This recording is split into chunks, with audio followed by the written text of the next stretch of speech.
Mahmoud Al-Mabhouh was a senior commander in Hamas, responsible for arranging weapon shipments and orchestrating military operations that made him one of the most heavily targeted men in the Middle East. His security protocols were born from survival.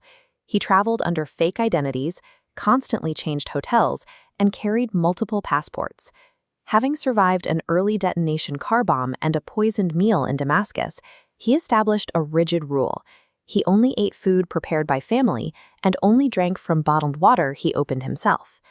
On January 19, 2010, Al-Mabhouh was found dead in his hotel room and transported to the American hospital in Dubai. Medical staff noted a complete absence of physical trauma, struggle, or any indication of external interference. The attending physicians reached a clear diagnosis: acute myocardial infarction. The autopsy confirmed the findings, and the toxicology screen showed a clean system. To the medical world, it was a routine heart attack in a middle-aged man with pre-existing health risks. When a target's paranoia makes traditional assassination impossible, an intelligence agency must find a different entry point. They look past the bodyguards and the armored doors to weaponize the one thing the target implicitly trusts: his own daily routine. For 18 months, operatives from Israel's Covert unit tracked Al-Mabhouh. They mapped his routes and recorded his habits until they identified a rigid, unwavering pattern. He drank exactly 7 cups of coffee every single day. When he booked a flight to Dubai, 26 operatives moved into position. They traveled independently, using high-quality, stolen international identities from the UK, Ireland, France, and Australia to bypass border security without raising a single flag. While Al-Mabhouh was in deep REM sleep, the team monitored his breathing through a microscopic camera.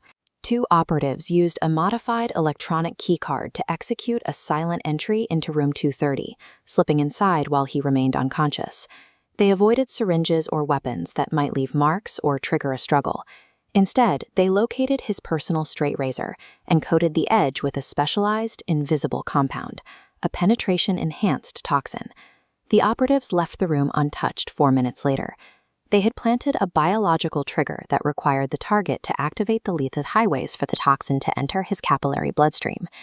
The compound primes his system to react violently to caffeine. As he drinks his first coffees, his blood vessels subtly constrict, increasing stress on his heart.